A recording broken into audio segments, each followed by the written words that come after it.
കഠിനാധ്വാനം ഒരിക്കലും നിഷ്ഫലമാവില്ല എന്നുള്ളത് ഏറ്റവും വലിയൊരു സത്യം തന്നെയാണ്. അത്തരത്തിൽ എന്നും എന്നും തനിക്ക് വേണം എന്ന് ആഗ്രഹിച്ച ഒരു പൊസിഷനിലെത്തിയ ഒരു വലിയ കലാകാരനാണ് ഇന്ന് നമുക്ക് അതിഥിയായിട്ട് എത്തിയിരിക്കുന്നത്.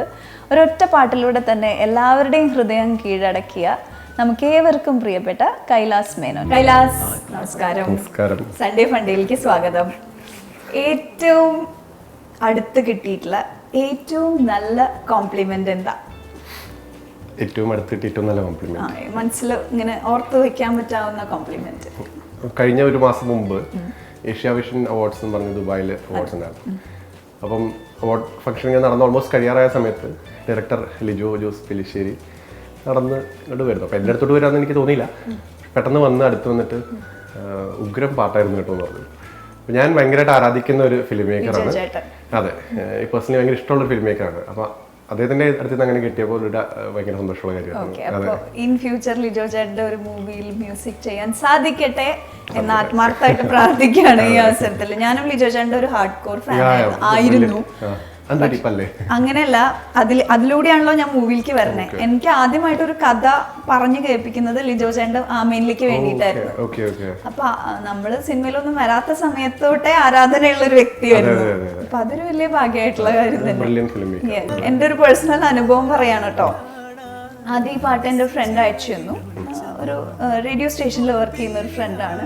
അവര് കവറായിട്ട് ചെയ്തിട്ട് അയച്ചു തരാണ്. ഞാൻ ഈ പാട്ട് കേട്ടിട്ടുണ്ടായിരുന്നില്ല മുമ്പ്. അപ്പൊ എടോ ഇതെന്ത് രസമാണ് കേൾക്കാൻ, നിങ്ങൾ അടിപൊളിയായിട്ട് ചെയ്തിട്ടുണ്ടല്ലോ എന്നൊക്കെ അവരോട് ഭയങ്കര.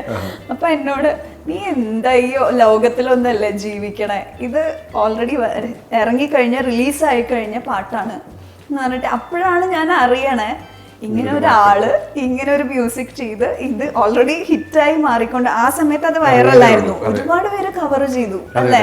ജീവാംശമായി ഇറങ്ങിയതിന് ശേഷം ഇറങ്ങിയിട്ട് 5 മാസം കഴിഞ്ഞിട്ടല്ലേ മൂവി ആക്ച്വലി ഇറങ്ങിയതിന്റെ വിത്തിൻ 2 വീക്സിൽ ഇറങ്ങേണ്ട പടമായിരുന്നു. പക്ഷെ പല കാരണങ്ങളാൽ നീണ്ടു ഇങ്ങനെ പോയി. ശരിക്കും പറയാ ഒരു പാട്ട് നമ്മൾ ഹൃദയത്തിലേക്ക് എടുക്കുമ്പോൾ ഒരുപാട് പ്രാവശ്യം കേട്ടിട്ട് ആയിരിക്കും ചില പാട്ടുകൾ വരിക. പക്ഷെ ജീവാംശമായി അങ്ങനെ ആയിരുന്നില്ല, ഒറ്റയടിക്ക് ഉള്ളിലേക്ക് വന്നു. അത് കമ്പോസ് ചെയ്ത സമയത്ത് എന്തായിരുന്നു മനസ്സിലുണ്ടായിട്ടുള്ള ചെയ്ത വികാരം? ഞാൻ ലൈറ്റാക്കി ചോദിച്ചെന്നല്ലോ, എനിക്കറിയാം. അങ്ങനെ എന്താ പറയാ, ആക്ച്വലി ആ സിറ്റുവേഷന് അതേ സെയിം സിറ്റുവേഷന് വേണ്ടി വേറൊരു പാട്ടാണ് ആദ്യം ചെയ്തത്. അപ്പൊ ആ പാട്ട് ആദ്യം ചെയ്ത പാട്ട് എല്ലാവർക്കും ഇഷ്ടപ്പെട്ടു, എക്സെപ്റ്റ് നമ്മുടെ പ്രൊഡ്യൂസർ ഷാജി ചേട്ടന് മാത്രം വർക്കായില്ല. ഷാജി ചേട്ടൻ ഡയറക്ടർ ഫെലിനെ എടുത്ത് പറഞ്ഞു, എടാ നീ വേണമെങ്കിൽ മ്യൂസിക് ഡയറക്ടറിനെ മാറ്റിക്കോ, പാട്ട് എനിക്ക് ഇഷ്ടപ്പെടുന്നില്ല, വർക്കാവുന്നില്ല എന്നൊക്കെ. അപ്പം ഫെലിനിയൊക്കെ പറഞ്ഞു ഓക്കെ നല്ല ഞങ്ങൾക്കൊക്കെ ഓക്കെയാണ് എന്ന് പറഞ്ഞു. അപ്പം ഞാൻ ആക്ച്വലി അപ്പോൾ പറഞ്ഞു ഫെലിനി അടുത്ത് അങ്ങനെ ഒരു അഭിപ്രായം വന്നാൽ പറഞ്ഞു ഒരു കാര്യം ചെയ്യാം, ടോട്ടലി ഡിഫറെൻ്റ് ആയിട്ട് ഇതുമായിട്ടൊരു ബന്ധമില്ലാത്തൊരു പാട്ടും കൂടെ ഞാൻ ചെയ്യാം, എന്നിട്ട് 2 പാട്ട് പോകുമ്പോൾ നമുക്ക് സെലക്ട് ചെയ്യാമല്ലോ, ഇഷ്ടമുള്ള സെലക്ട് ചെയ്യാം, എന്തായാലും അതുണ്ടല്ലോ അവിടെ. അങ്ങനെ ചെയ്ത പാട്ടാണ് ഈ ജീവാംശമായി. അത് ഷാജിയേട്ടനും ഇഷ്ടപ്പെട്ടു, അതെല്ലാവർക്കും ഇഷ്ടപ്പെട്ടു, എല്ലാവർക്കും വർക്കായി. അത് ആക്ച്വലി അത് ഫസ്റ്റ് ഞാനത് ചെയ്തിട്ട് എനിക്ക് ഹരിശങ്കറിന് പരിചയം പോലും ഇല്ല പ്രോപ്പറായിട്ട്. പക്ഷെ എന്തോ ഇതുവരെ വർക്കും ചെയ്തിട്ടില്ല ഒരുമിച്ച്. ഒരുപാട് ആഡ്സിന് ഞാൻ പല ആൾക്കാരോട് വർക്ക് ചെയ്തിട്ടുണ്ടെങ്കിലും ആ പാട്ട് കമ്പോസ് ചെയ്തപ്പം എന്തോ അതിന് കുറച്ചാൾ മുമ്പ് ഞാൻ ഹരിയുടെ ഒരു ലൈവ് പെർഫോമൻസ് ഫേസ്ബുക്കിൽ കണ്ടിരുന്നു. അപ്പം എനിക്ക് ഭയങ്കര ഇൻട്രസ്റ്റ് ആയി, വലിയ കോൺഫിഡൻസ് ഭയങ്കര ഇഷ്ടപ്പെട്ടു ഹരിശങ്കറിനെ. ചുമ്മാ ഹരിനെ വെച്ച് ട്രൈ ചെയ്യാന്ന് പറഞ്ഞാൽ ഹരിക്ക് ട്യൂൺ അയച്ചു കൊടുത്ത് ഹരി വീട്ടിൽ നിന്ന് പാടി അയച്ചിരുന്നു ഫസ്റ്റ്. അപ്പം അത് ഞാൻ ലിറിസിസ്റ്റ് ഹരിനാരായണനായിരുന്നു. അപ്പോൾ ഹരിയാണ് ഫസ്റ്റ് ആയിട്ടൊരു റെസ്പോൺസ് തരുന്നത്, കൈലാസ് ഇത് ഗംഭീരമായിട്ടുണ്ടോ ഇല്ല, ഞാൻ ഇപ്പം തന്നെ എനിക്ക് വരികൾ വരുന്നു, ഞാൻ ഇപ്പം തന്നെ എഴുതി തരാമെന്ന് പറഞ്ഞിട്ട് പുള്ളി ഒരു 15 മിനിറ്റിലാണ് ആദ്യത്തെ ഒരു സ്റ്റാൻഡ് എഴുതിയും കൂടെ അയച്ചു. അപ്പോൾ അത് കണ്ടപ്പോൾ ഫസ്റ്റ് ജീവാംശമായി എന്നുള്ള വേർഡ് കണ്ടപ്പം എല്ലാവർക്കും, എനിക്കും അതുപോലെ കേൾക്കുന്ന എല്ലാവർക്കും ആദ്യം ഒരു ചെറിയൊരു ഡൗട്ട് ഉണ്ടായിരുന്നു.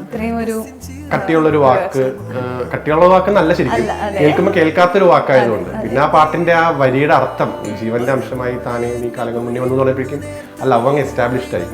അപ്പൊ പിന്നെ അതങ്ങ് മനസ്സിൽ കയറി. ബട്ട് സ്റ്റിൽ ആക്ച്വലി പാട്ട് ഇറങ്ങുന്നതിന് തലേ ദിവസം മുമ്പ് വരെ ഒരുപാട് പേർക്ക് ആ വരി മാറ്റണം, ഈവൻ പാട്ട് മാറ്റണം എന്നടക്കം അഭിപ്രായമുള്ളവരുണ്ടായിരുന്നു. അത് വർക്കാവാൻ സാധ്യത ഇല്ലാത്തൊരു പാട്ടാണ് എന്നുള്ള അഭിപ്രായങ്ങളൊക്കെ നമ്മുടെ ക്രൂവിന്റെ അകത്ത് തന്നെ ഉണ്ടായിരുന്നു. വൺസ് ഇറങ്ങിക്കഴിഞ്ഞപ്പോൾ പിന്നെ എല്ലാവരുടെയും പിന്നെ അവര് തന്നെ ഇപ്പൊ നമ്മുടെ സംയുക്ത ആണെങ്കിലും അത് എല്ലാവരും ലൈക്ക് ഇറങ്ങുന്നതിന് മുമ്പ് അവർക്കൊക്കെ ഡൗട്ട്ഫുൾ ആയിരുന്നു, ഇങ്ങനത്തെ ഒരു പാട്ട് ഇന്നത്തെ കാലത്ത് വർക്കാവുമോ എന്നുള്ളൊരു സംശയം.